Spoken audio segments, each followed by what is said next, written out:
Center at the library. Our guest tonight is Calvin John Smiley, who will be talking about his new book, Purgatory, Citizenship.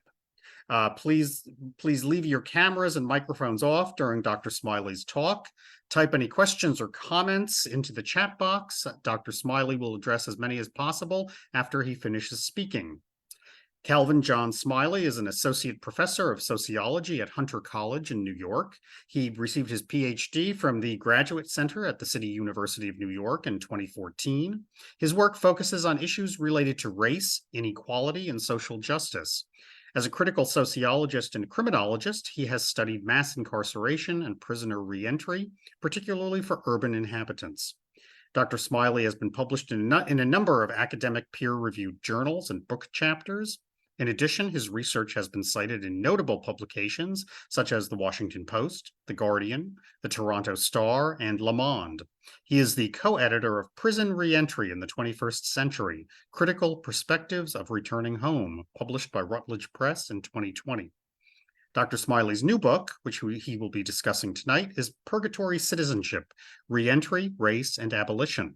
The book examines many of the intricacies and complications of prisoner reentry and how men and women navigate and negotiate reentry space. He shows how they move from confinement to community with diminished legal rights and amplified social stigmas. The book is largely based on research Dr. Smiley performed while working at a reentry center in Newark. Most of the stories and lived experiences in the book are from Newark natives. Dr. Smiley, Calvin, welcome. Okay, so why don't you share your screen and then you can begin your presentation? Okay. Sure, sounds and I'll great. put myself on mute and close and turn off my camera. Awesome. Let me just make sure I have this here. Perfect. So I think everyone can see this now. So thank you, Tom, for that wonderful introduction. And I just want to say good evening to everyone who's here on a cold northeastern night, and thank you for coming out and sharing the space with us. I do want to say thank you to Tom for inviting me to this talk, as well as I just want to give a special shout out to both Tom and Greg for their help in the summer of 2022 in looking through the Newark Public Library's archives for photos and other materials as I was putting together this book. So I just want to say thank you for that.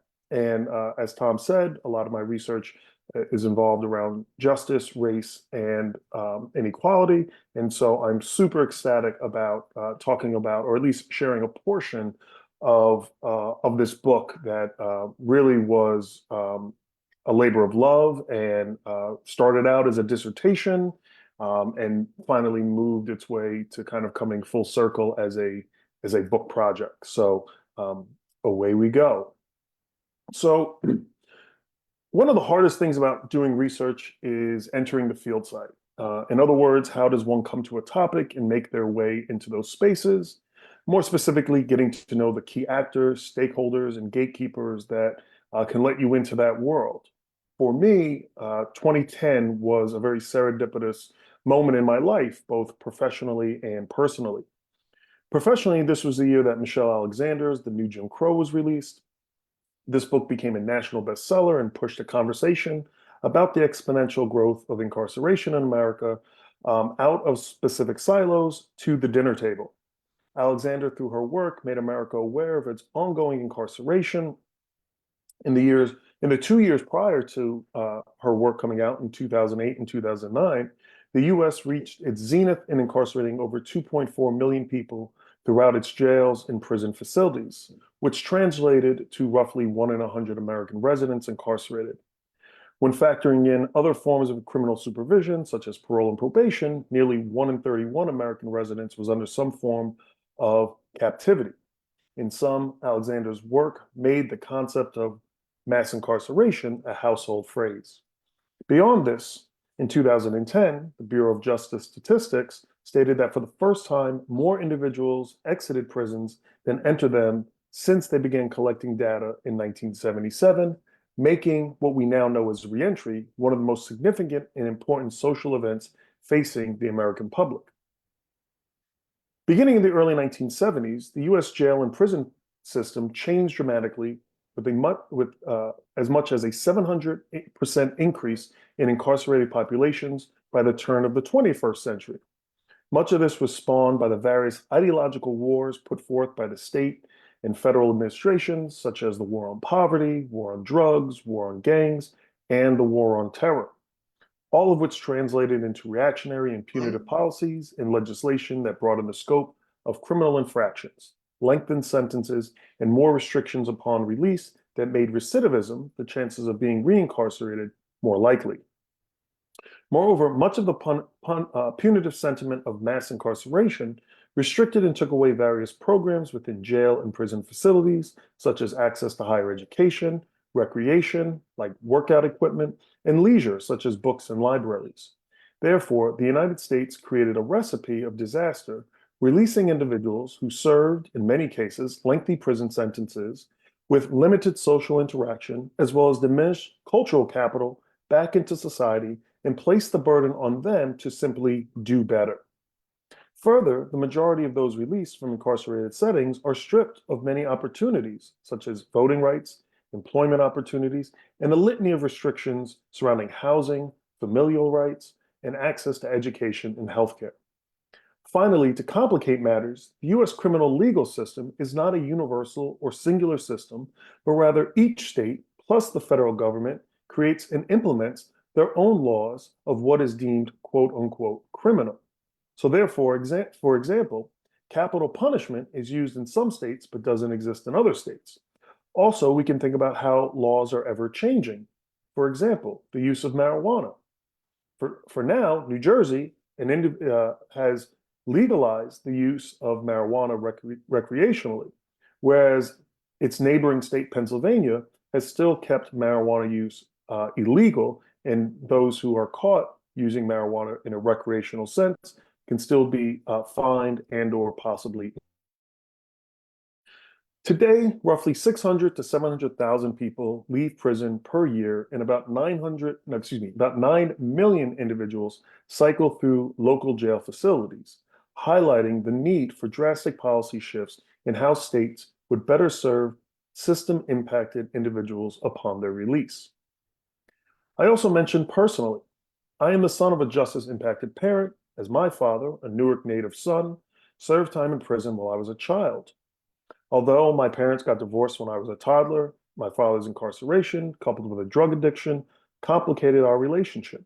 For nearly 10 years, I did not hear from or speak to my father, but it was in 2010 he reached out, and part of our own coming together and rebuilding a relationship was to discuss his struggle with addiction, incarceration, and reentry. Early on in our conversations, my father suggested I meet a close friend and mentor of his, a gentleman he grew up with and who had looked out for him when he was young. This individual, who also overcame addiction and had been incarcerated, was now working in the world of reentry. Named, quote unquote, Mr. Dar in the book, he had the ability to connect with folks in the community through a mixture of professionalism and street swagger, as he was a quote unquote OG. It was through Mr. Dar that I came to the work of reentry. My father had put me in touch with him, and he suggested I come to his office to chat in downtown Newark. In that moment, in the fall of 2010, I wasn't exactly sure why we were meeting, but I did not want to balk at the invitation. Mr. Dar had what we would call to-the-point individual personality. And before any sort of pleasantries were exchanged, he asked me in his deep and raspy voice, "What do you want to know about reentry?" Not prepared with any questions, I began talking about my interests in doing work in the world of incarceration, especially investigating the connection between the 13th Amendment, which had said neither slavery nor involuntary servitude except for a punishment for a crime, and modern prisons. Eventually, it got to the point that I mentioned that I was a doctoral student. He cut me off saying, "You're going to be a doctor?" and proceeded to give me a guided tour of the reentry office. We ended up in the main conference room where 4 Black men were seated around the table. Mr. Dar proceeded to put his arm around my shoulder and introduce me to the individuals as his nephew, and that I was going to, quote, drop some knowledge on them. With that, he turned and whispered, "Tell them about that 13th Amendment." And then he proceeded to leave the room. This was my entrance into the world of reentry. Over the next 3.5 years, I volunteered at the Community-Based Reentry Center, working with individuals who had been incarcerated in either local jails or state and federal facilities. It was at this Community-Based Reentry Center that was founded by a Black woman whose husband was a famous civil rights lawyer in New Jersey. I call her Dr. Hazel, and she had worked in the world of corrections since the 1970s and started the first reentry organization in Newark in the early 1980s. As she put it, quote, "I was doing reentry before reentry was a term." She described putting together pamphlets with various agencies' phone numbers, addresses, and other pertinent information that would assist folks coming out of prison. She distributed this literature by driving around the city and handing the pamphlets out of the trunk of her car. Eventually, she was able to rent space in the downtown district of Newark and would serve over 1,000 individuals per year. During my time at the center, Dr. Hazel had a staff of 5 full-time case managers, all who had previously been incarcerated, including Mr. Dark. It was these individuals who showed me the ropes of reentry. And it was during my time with the organization I conducted 31 life history interviews, 52 focus groups, and logged hundreds of hours of ethnographic observation of staff and clients by commuting 1 to 3 times per week, depending on availability and need. Beyond this, I would volunteer by running groups or any other work the agency might need assistance in, such as tabling at community events. It was here that allowed me to get to know the process of reentry in a more intimate manner and helped me develop my initial research question, which was, how do folks navigate and negotiate the reentry process with limited legal rights and amplified social stigmas? As I got to know folks and their backgrounds and the daunting task of returning to society, I learned the various ways that they attempted to figure out systems. Often we think of leaving prison as the final component of a criminal infraction. Yet, as I argue, reentry is not the termination, but rather the extension of criminal penalty that continues to perpetuate harm, violence, and numerous sanctions on a person's life. In sum, reentry is not a linear path, but rather an imprecise, fragile, and complex web of obstacles.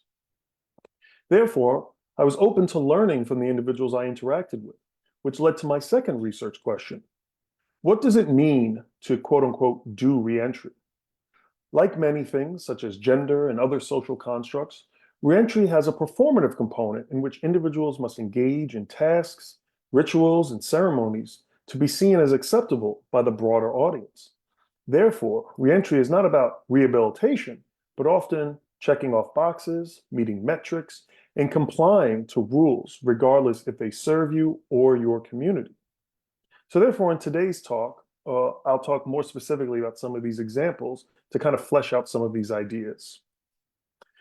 Before we do that, I think I have to contextualize why this book takes place in Newark and why I use Newark as my field site.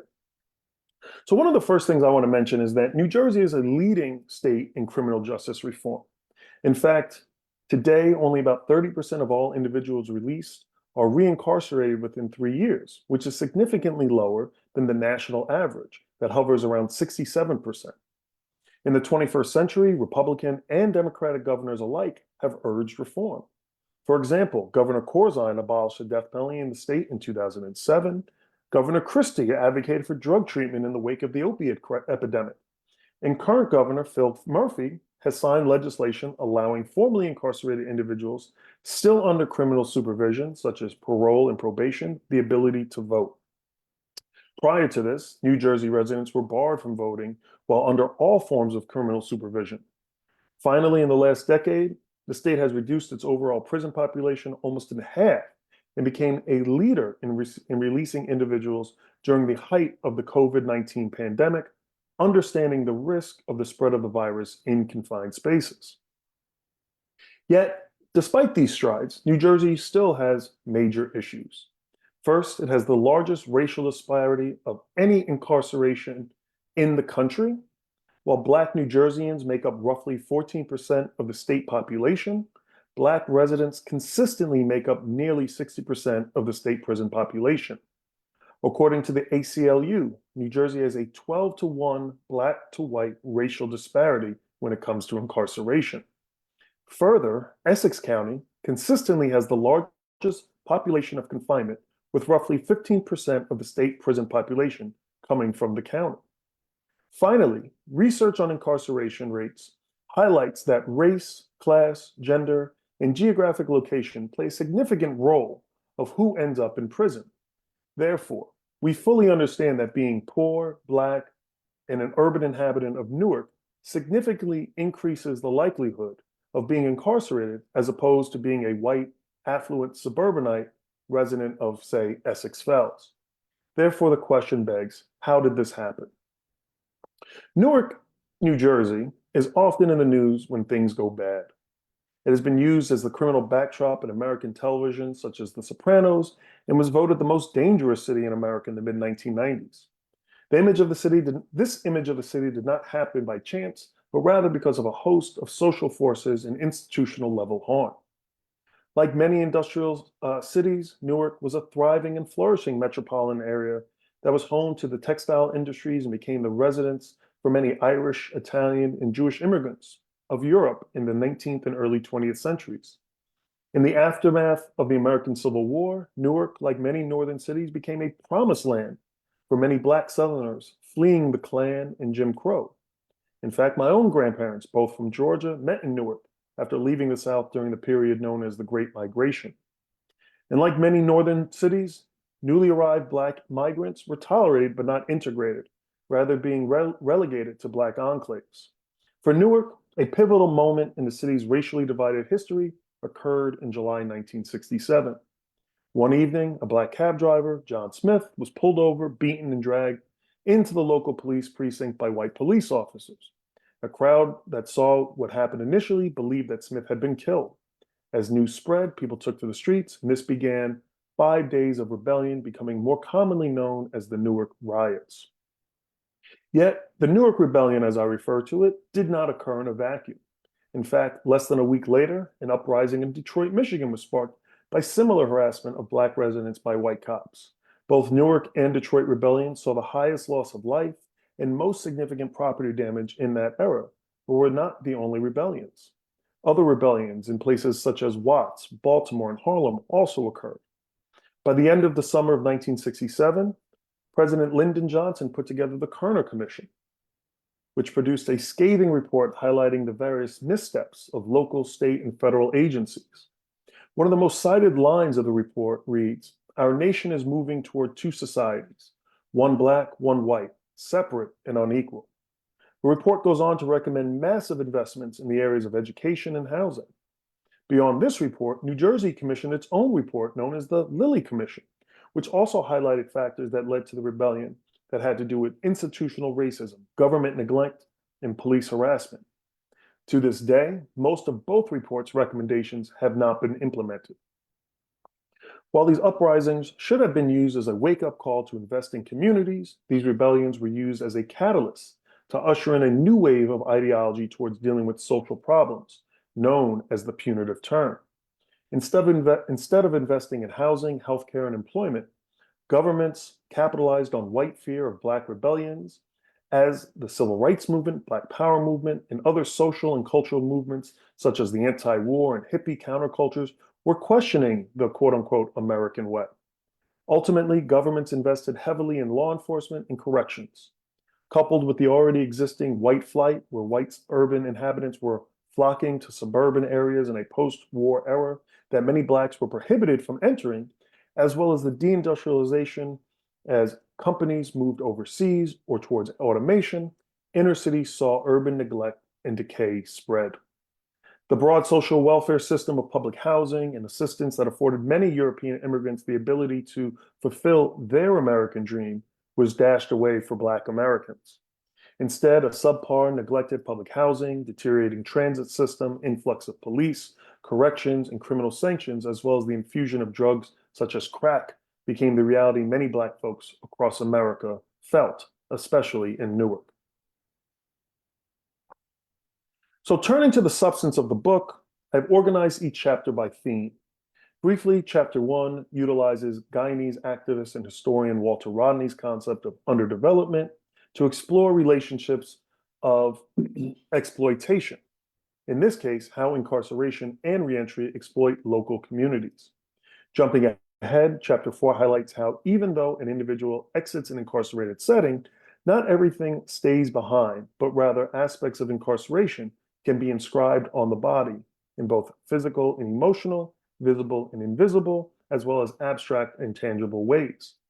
Chapter 5 focuses on the reentry center and the various intended and unintended ways this space was used by clients. However, today I will discuss specifically Chapter 2, 3, and 6, but more than happy to delve into other areas of the book during the question and answer.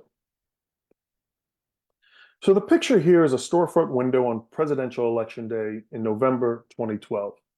Here, a t-shirt of Barack Obama, was prominently displayed in downtown Newark at the intersection of Broad and Market streets. On that particular day, downtown Newark was full of jubilation, as volunteers were energizing passers-by by making sure they got out to vote, and the local music man, who typically played gospel in the early mornings on his loudspeaker, was playing Obama speeches. And many stores and street vendors were selling Obama buttons, hats, and as you can see, t-shirts. Running against Mitt Romney, Obama, as the incumbent, overwhelmingly won Essex County, New Jersey. As the first and still only Black president, Newark residents saw Obama as my president. I was also caught up in the celebration and excitement to exercise my right to vote. But as I walked from the train station to the reentry center, a sobering realization came over me, which was that all of the individuals I would interact with at the center were not allowed to vote in the state of New Jersey. As I mentioned at the time, New Jersey prohibited anyone incarcerated on parole or probation from voting. Voting, among other restrictions, led to my concept of thinking through what I call purgatory citizenship, which is this idea that individuals are in this sort of limbo status. While no longer completely confined, they have limited freedoms, which can impact their livelihood. And so here I want to share some of the stories of some of the individuals that I worked with while at the reentry center. First is the story of Stuart and this feeling of loss. Stuart was a clean-shaven 52-year-old Black male with brown skin and an athletic build. He recalled election night of Obama's first election stating, quote, "I was in the SHU, or what is known as segregated housing unit, and the guard, this fat white guy, knew I was following the election closely. And sometime in the late evening, while making his rounds, whispered into my cell, the N-word won," actually using the term. He said it in a way to try and get me angry, but I remember crying out of joy and then regret because of millions of Black people out on the street celebrating this moment. I felt ashamed because I thought about my parents and grandparents who sacrificed so much, who never got the opportunity to vote. And I didn't just let myself down, but generations of Black people. While Stewart understood that he was disenfranchised because of his criminal penalty, he argued, voting holds government accountable. I had really bought into the democratic process, but how can this be a democracy when lots of people, particularly locked up, cannot vote? It's not just wrong, but outright contradicts democratic values. The best summation of this limbo status, highlighting purgatory citizenship, was offered by Sharif, a Black male in his early 50s, stating, quote, "It's like dangling a carrot in front of a rabbit. That's how I feel," he explained. "We can see freedom and maybe even taste it, but they are never going to give it to us. It's like I have one foot in and one foot out and must straddle that line because in an instant, it can be all taken away just like that. No matter how well we do, when you come home, you must be perfect." And this idea of being perfect really is highlighted through other stories, such as the story of Jamal and feeling stuck. Jamal, who was 26 years old at the time, his story really exemplified the precarity of being stuck and the inability in securing housing after his release. After he had lived in a halfway facility for less than 6 months, his aunt had agreed to let him move in with her and her 2 sons. After a month, Jamal was still struggling to find a job, and his parole officer, a Black male of West Indian descent, was dissatisfied with his effort. This is when Jamal's housing issues began. After a random inspection of her home, the parole officer gave his aunt a list of needed modifications. For instance, his aunt's cell phone was considered insufficient to keep tabs on Jamal, and she had to add a landline phone with a cord that did not have call forwarding, three-way calling, caller ID, or the ability to put a person on hold. While this type of phone was not expensive, it took some effort to find a phone without any of these amenities. The cost, however, involved installation fees and monthly telephone bills, which were now charged to his aunt.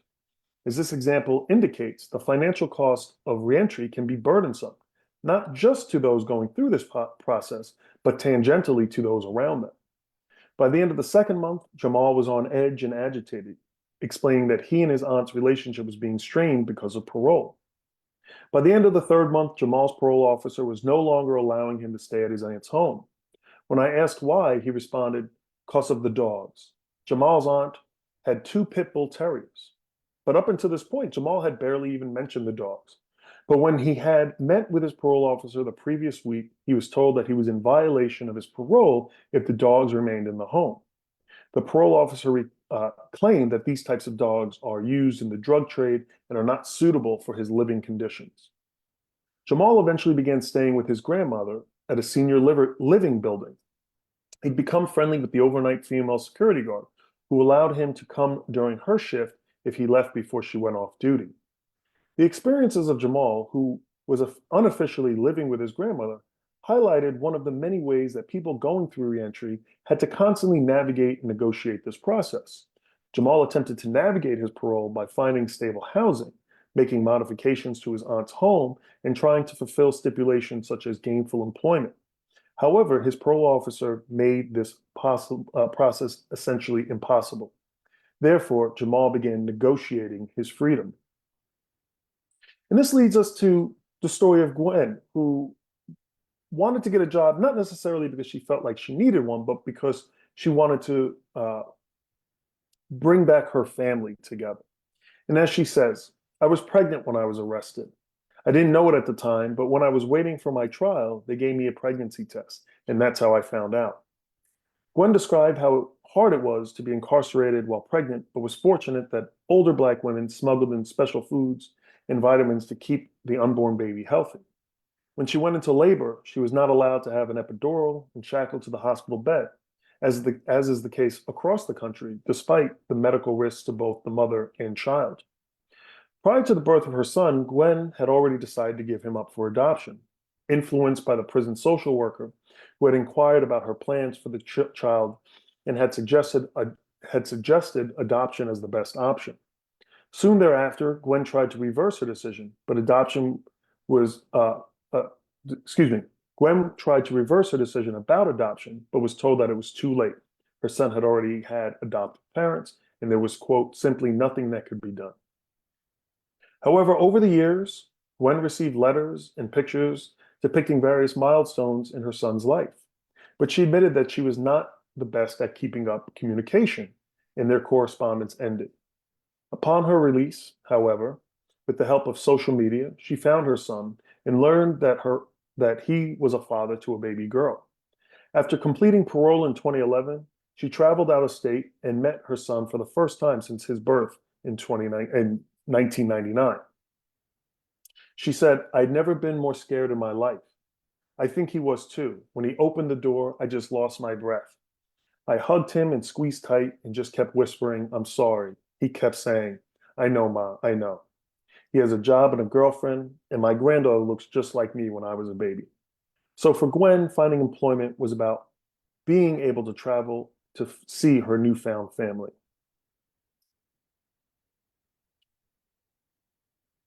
Chapter 3 talks about what I call halfway. In the picture to your right is a picture of Delaney Hall, which is now owned and operated by the GEO Group, one of the largest for-profit prison systems in the world, and this building is located in Newark, New Jersey. Prior to this becoming an ICE detention center, Delaney Hall was a roughly 1,200-bed halfway house operated by the now defunct Community Education Centers, headquartered in New Jersey and operated in the state as well as 16 other states in the Caribbean islands. The history of halfway houses, like prisons, came out of a progressive urge to help vulnerable populations. The earliest halfway houses in the United States, founded by the Women's Prison Association and Volunteers of America in the 19th century, were used to rehabilitate through education, housing, and healthcare. In the latter half of the 20th century, as the criminal legal system took a punitive turn, so did many halfway facilities, in which rehabilitation became a tertiary premise. In fact, some, I included, would argue that halfway houses, especially large conglomerates such as CEC or Geo Group, were not invested in rehabilitation at all, but rather profit. CEC came under fire in the 2010s in New Jersey because of the seemingly conflict of interest that they ran both the private halfway facilities as well as the assessment center in which New Jersey residents imprisoned were evaluated before being sent to a halfway house. So therefore, in other words, CEC would receive a per diem for the evaluation of an individual and then receive another per diem for the residents in their facilities, essentially getting paid twice for the same person. Lawmakers and others are okay with these companies because they can bid to house incarcerated individuals for lower rates than the state institutions, in some cases, spending half as much per individual. We might have heard the term prison industrial complex, which was coined in the late 1990s to describe systems that build prisons not for their need, but for a demand by various stakeholders to earn profit.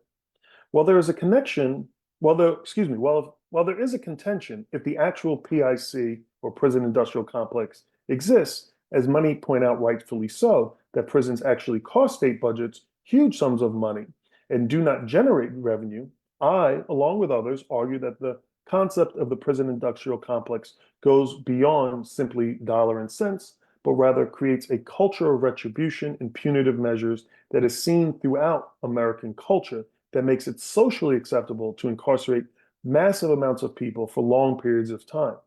As Americans, we are accustomed to individuals being given extraordinary long sentences that are often unheard in other developed nations. Therefore, the prison industrial complex is not solely about economics, but rather creating a social environment of punishment. Building off the prison industrial complex is the prisoner reentry industry. Coined by Doug Tompkins, it argues similarly that organizations, institutions, and various stakeholders are invested in the profiting of individuals being released from penal institutions through various programs and activities that formerly incarcerated individuals are either mandated or strongly encouraged to take part in. In sum, the prison industrial complex is invested in bringing people into carceral systems. The prisoner reentry industry is invested in not letting people out of carceral apparatuses. The latter was the world that many of the folks I engaged were living within. As many became frustrated and irritated with the halfway house system, as they were promised rehabilitation and services, but were experiencing just as much violence and little to no assistance. As Alex, who pseudonym for the gentleman, Alex, said emphatically, "If I know what I know now, I would rather max out," alluding to the idea that he would rather have stayed in state prison than go to the halfway facilities. So this brought us to the concept of doing reentry, as stated earlier, which highlights the various rituals, activities, and ceremonies individuals exiting prison must perform to receive certificates and other merits to show others that their quote-unquote rehabilitation and ability to return to society.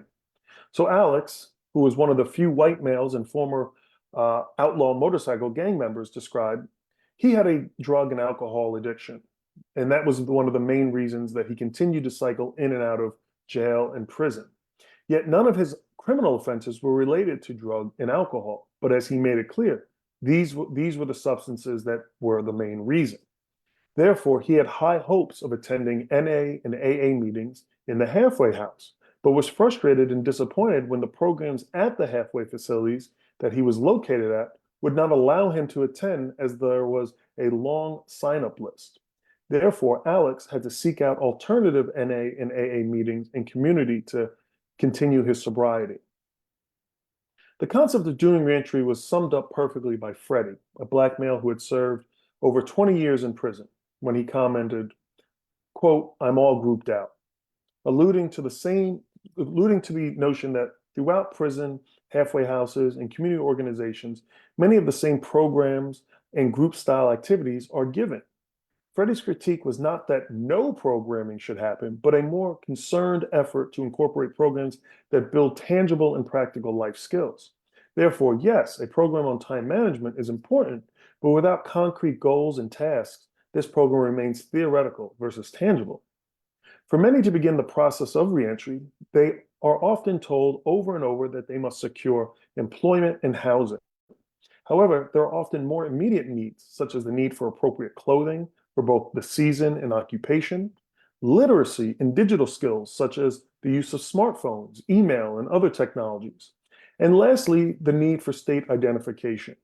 For many, years incarcerated meant the loss of important documents, such as birth certificates, social security cards, and a driver's license.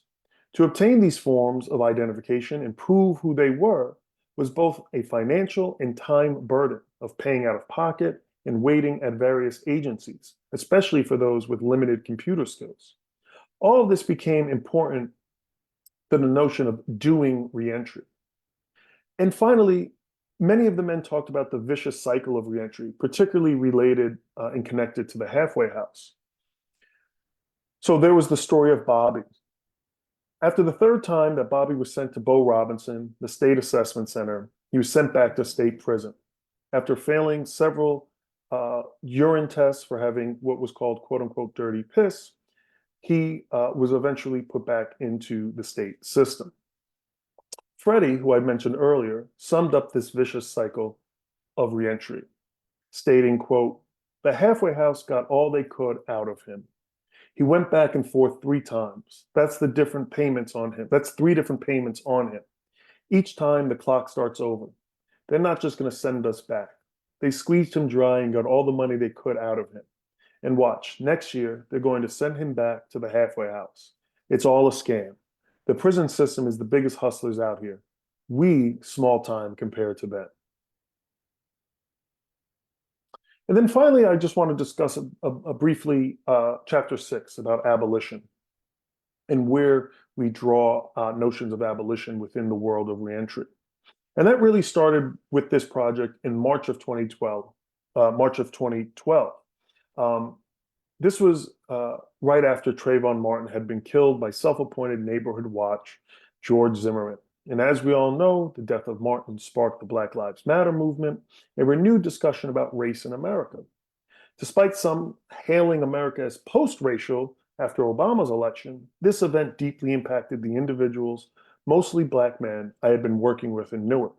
At one point, this event is when the men want to discuss and talk about almost exclusively the Trayvon Martin death.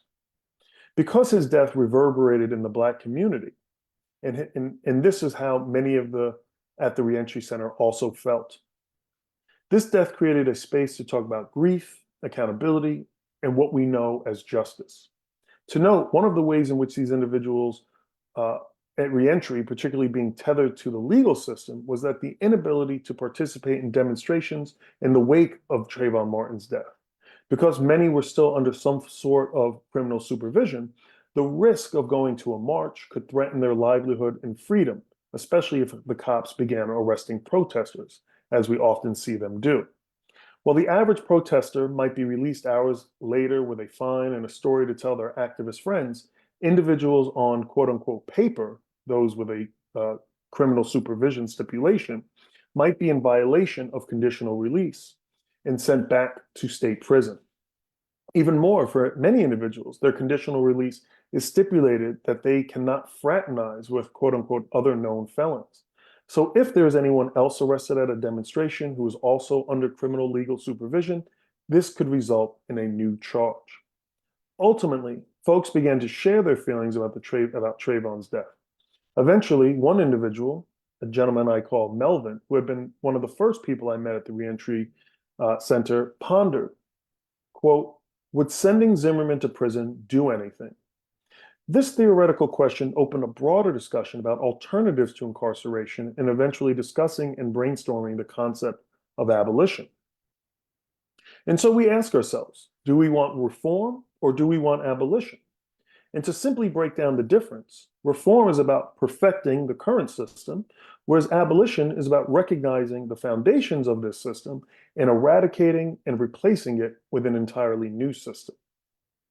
And so when we think about the abolitionist visions that were brought up, The folks at the Reentry Center and I took the time to really think about alternatives to incarceration and what an abolition of the prison system would look like. Nobody was naive to the current world, and everyone recognized that heinous and violent crimes occur. However, everyone, especially from the first person experience of those who I worked with, recognized that the current system was not invested in rehabilitation and harm reduction. Therefore, we collectively came up with and discussed possible ways of challenging the system and coming to abolition through a variety of pathways. And so we had these conversations going back and forth, and I'm going to list several or discuss several of the notions that they brought up. So the first concept to lead towards abolition was this concept of taking it to trial. Roughly 95% of all convictions in America in criminal cases come from a plea agreement. This is done because prosecutors and the courts want to keep the system, which is already backlogged, moving forward. And so in order to get people to plead guilty, prosecutors often overcharge individuals into scaring folks into pleading out. So here participants theorize, what would flipping the system actually look like? In this case, if instead of 95% of people pled guilty, but that same number of people took their case to trial, how would this grind the gears and ultimately create a full stop of the system at large? It would ultimately, according to the gentleman, think about how this would force prosecutors and the state to think more carefully about who they charge and what they charge them with.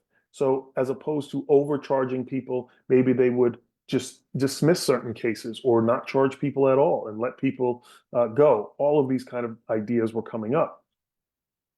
The second idea that folks came up was making this distinction between what they called separation, not segregation. And therefore, this idea of creating systems that recognize violence and harm happens, but responding through care and respect. So as one young man mentioned, a sort of cool out period in which we would still give people humanity, dignity, and respect, and not strip them of their identity, would be implemented. Everyone who has been to prison is given a number, which is their ID, which is emblazoned into their brain. And this is the way that they are discussed, talked to, and talked about. So the individuals I worked with really wanted to engage in what they saw as a priority of getting their identity back and giving folks who are incarcerated humanity. The next was this idea of stopping for-profit justice. So it was this idea of eliminating companies like CEC or Geo Group and other third parties from that profit from imprisonment and reentry. And the last that folks talked about was this idea of making us whole again and restoring all rights, not just some rights, but all rights. And this really brought us down the pathway of talking about restorative justice as well as transformative justice paradigms, which move away from traditional criminal justice systems, which rely on adversarial models of having a winner and a loser. And so to simply put, restorative justice is about restoring and fixing harm that has occurred. Transformative justice is about preventing harm from happening up front. And I just want to finish off with the story of Darren and a moment of restorative justice. Darren and I were doing tabling for the Reentry Center at the Lincoln Park Summer Music Festival. At one point, we were standing in front of our table talking when he cut me off mid-sentence saying, quote, "Excuse me, Smiley, I'll be right back." I watched Darren briskly weave through the crowd and approach a black man a few years his senior. Because of the music, I could not hear them, but I noticed a serious expression on Darren's face. A minute later, a reserved smile appeared, and the two men embraced. That was an old friend, Darren explained when he returned. Later, he recanted his previous statement and admitted that that guy I spoke to was someone from my past. He was someone who I had robbed. Really? I asked. Yeah, when I was out here doing dirt, I robbed him and his brother. We were all from the same neighborhood committing crimes and what have you. I probably haven't seen him in over 20 years, but recently learned his brother passed away. I couldn't let him walk by without extending my condolences and asking for his forgiveness. I told him I am a changed man now and needed to look him in the eyes and apologize. Did he accept your apology? I asked. Yeah, he did, Darren replied. And so I want to finish by saying that people can recognize that the harm that they have done and do better, making strides to correct a past wrong. If we want to take seriously incarceration and its impacts on our citizens, residents, and others, we need to invest in alternative policies and measures such as housing, healthcare, recreation, education, and community cohesion and efficacy. In the end, I'm personally invested in putting reentry out of business, as we should seek ways that do not rupture communities by removing massive amounts of people from their loved ones and removing them for decades or more.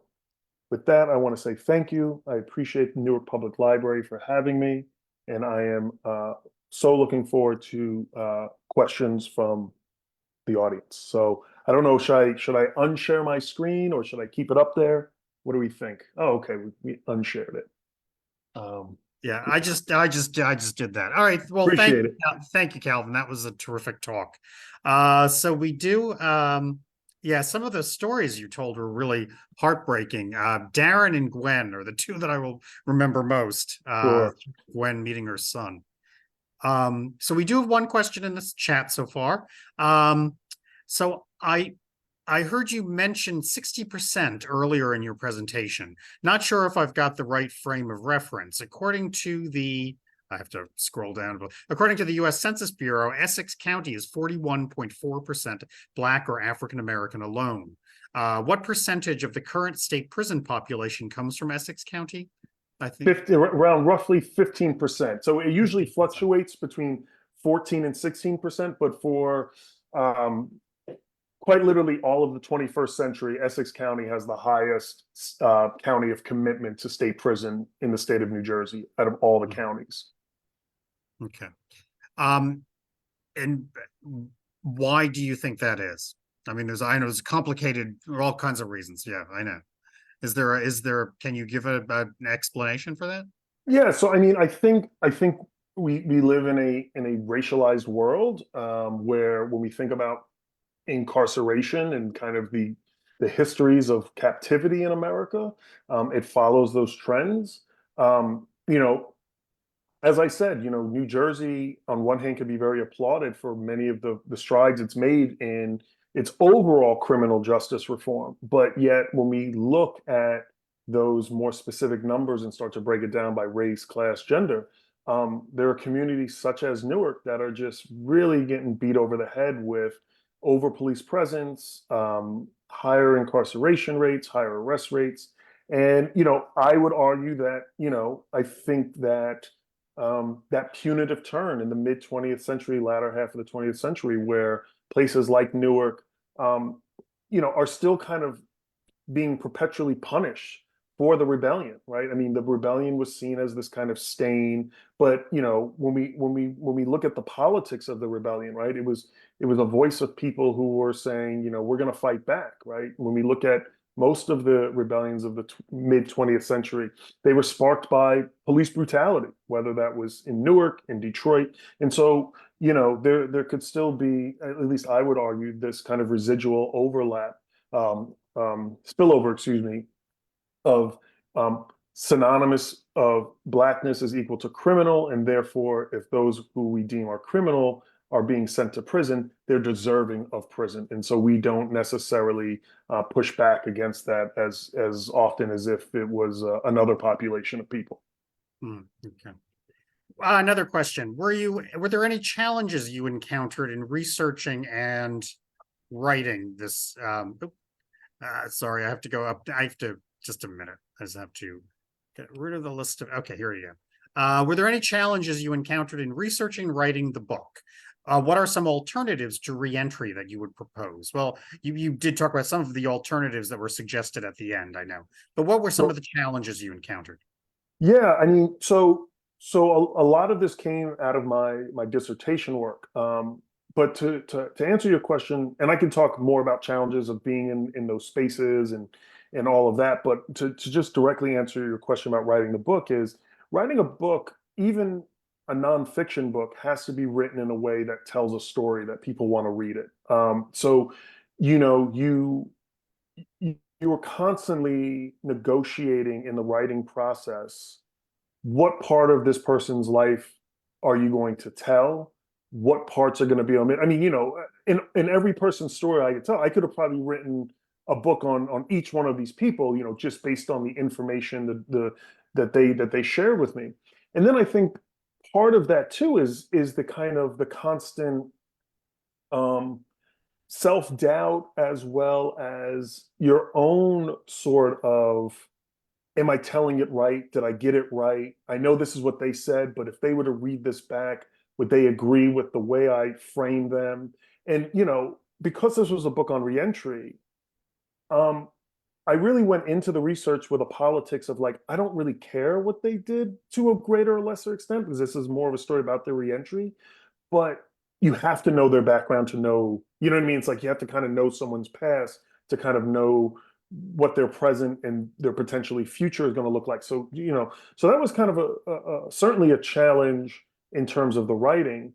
When I was actually doing the work, you know, one thing that, you know, I think I grew to appreciate in working with this population was the kind of duality of them both challenging and being so happy for me. So, you know, oftentimes there would be, you know, older Black men who would challenge my presence in this space. You know, who was this young guy? You know, what is he going to teach me? What is he going to tell me? And so oftentimes there was a challenge on the table, like, all right, you're here to teach me something. And they would give me, you know, their undivided attention for like 3 minutes. And if I couldn't grasp it, it was like, all right, I'm out. So, you know, it really forced me to kind of like get to the point in some ways. But on the other hand, these same men who would challenge me will also be the men who praised me and were happy to see a young Black man getting his PhD. And so, you know, it was that yin and yang of like, we're going to challenge you, but we're also going to protect you. And I thought that was really nice. Another question. I'd like to know if Dr. Smiley has reflected on how artificial intelligence would impact criminal justice reform and how AI may even increase the percentage of folks from Essex County being introduced to the state prison population. Yeah, that's a great question. So, as I mentioned earlier, Michelle Alexander, she had an op-ed piece back in, I believe, 2018 in the New York Times, which she called the newest Jim Crow, and talking about e-incarceration. And so, you know, one of the kind of uh, tricks, as we'll say, or one of the kind of things that we've been seeing is that, you know, in the last decade, uh, um, overall prison and incarceration across the country has dropped. And some of that is because of the reform efforts and other efforts that we've seen. But certainly the introduction of surveillance and AI and other kind of technologies such as ankle monitors, GPS locations, and in facial recognition softwares have certainly placed people in forms of captivity that don't necessarily need the traditional brick and mortar.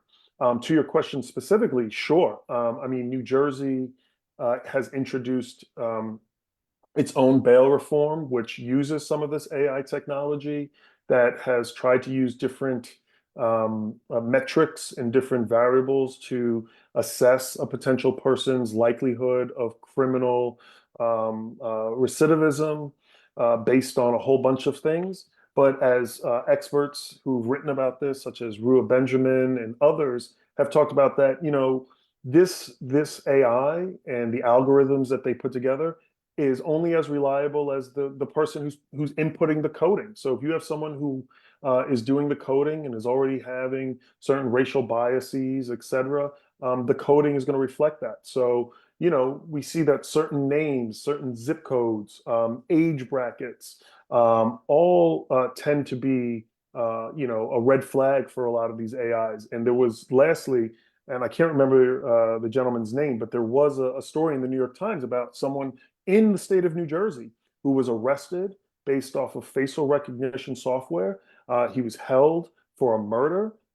He had evidence that it wasn't him. And it took, I think, at least 2 weeks for him being held in county jail before, prosecutors looked at the actual evidence and realized that the AI software had been faulty. And so, we cannot just, throw all our eggs in that one basket. Okay. Another question from a former colleague of mine. Hi, Leslie. Have you ideas on how libraries can best help people in reentry? Oh yeah, I mean, I think libraries are amazing. Um, one of the things that I always used to do when I was in Newark doing this work was I would tell folks to go down to the Newark Public Library. I even Yeah. went sometimes with my own father and some other folks. In fact, I think at least one of my interviews that I did, me and the person who I interviewed, we met at the Newark Public Library. We didn't do the interview there, but that was our meeting point. And yeah, libraries are great spaces to hold public events such as these that are free to the public to come. The kind of shall we say, the world is your oyster when you have libraries, because you can do the research, you can and do real research, because I think something, and this is a new kind of challenge that we see with the advent of social media, and is we're inundated with information, and sometimes it becomes really hard to sparse out what is credible versus what's not reliable sources. And so I think having places like libraries and librarians who are their training is to do that, is to tell you what is a credible source, what isn't a credible source, how to find a source, how to find a legal source versus a policy, all such amazing things. I think my mom's on the call too, and she's the president of the South Plainfield Board of Trustees of the libraries, and Oh, so okay. libraries are amazing, amazing spaces. Okay. Another question. As a family member and friend of individuals in the system, what would you recommend to be of assistance to our loved ones' reform? Yeah, I think if there was the silver bullet answer of like, there's just that one thing, we would have it. My where I have succeeded most in doing work with folks who are system impacted is listening. And so listening to what they need, and then implementing what we know they need, right? I think oftentimes there are folks who are in these spaces who, for however long they're in there, they're being told 24 hours, 7 days a week, what they have to do, when they can eat, when they can shower, and so when someone who's returning, kind of barking orders at them, or barking like, well, you need to get a job, you need to do this, that can be overwhelming, right? I think about my own life and the lists of stuff I have to do and how overwhelming that can be. And I'm not dealing with things that can take my freedom away. So I think oftentimes we need to listen to what folks need, and then as we're helping them through that, we can start to give advice or start to um, give some ideas. Because as I said, how many people don't have state identification, or don't even know the first way of going about getting that? One guy who I talked to in the book, who comes out in the book, he and I were the same age, and he had gone to prison at 15. And over that decade, I had gone on the high school. I graduated high school, college, was in a PhD program. He spent his time in between New Jersey youth prison facilities and New Jersey state prison. So, when we were doing resume work, we were doing a resume workshop. He sat there twiddling his pen. He was like, I don't have one. Like, what do I put down on a resume? And so, that had its own set of obstacles that we had to kind of work through. Yeah. One more question. Thank you very much for this talk. I look forward to diving into this book. I'm wondering if you can speak more to the transformative, preventative measures we can take and how we can better support our citizens trying to re-enter our communities.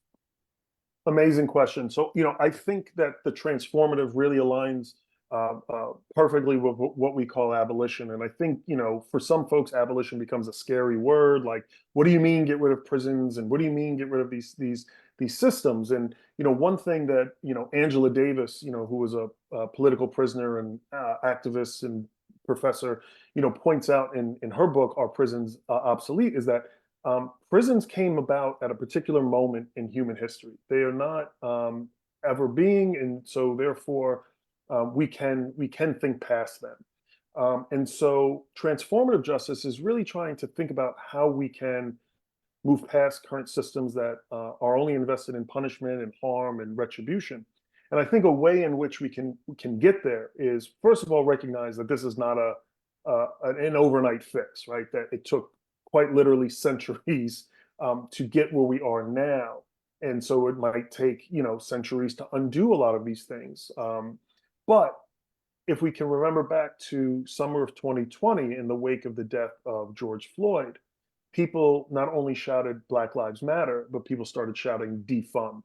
And I think that's a really important point in which we can fundamentally start at a policy level of reallocating funds away from systems of prisons and corrections and policing, and putting them into social programs. So put more money into education, put more money into housing, put more money into our libraries so they can continue to do this type of programming and expand the types of programs that they can do. And we've seen time and again where cities, paired with, a research institute or something, they do these pilot studies and they work wonderfully, right? So, we've seen where just quite literally giving people housing, not charging them, not, can stop a cycle of incarceration, going in and out of the jail system, and save taxpayers money.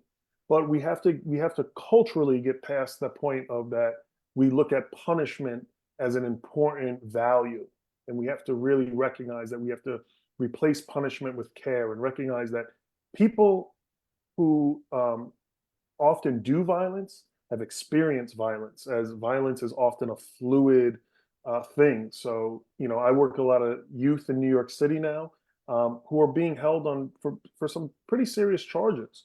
And all of them have both been victims of violence, they've been witness to violence, they've been perpetrators of violence. And so we have to realize that, we need to have better stopgates and earlier interventions in folks' lives if we really, care about community. Well, thanks a lot, Calvin. Thank you. This was really great. And thank you to all of the attendees tonight. This has really been a terrific program. Good night, everyone. Be safe. Thank you, everyone. Appreciate you.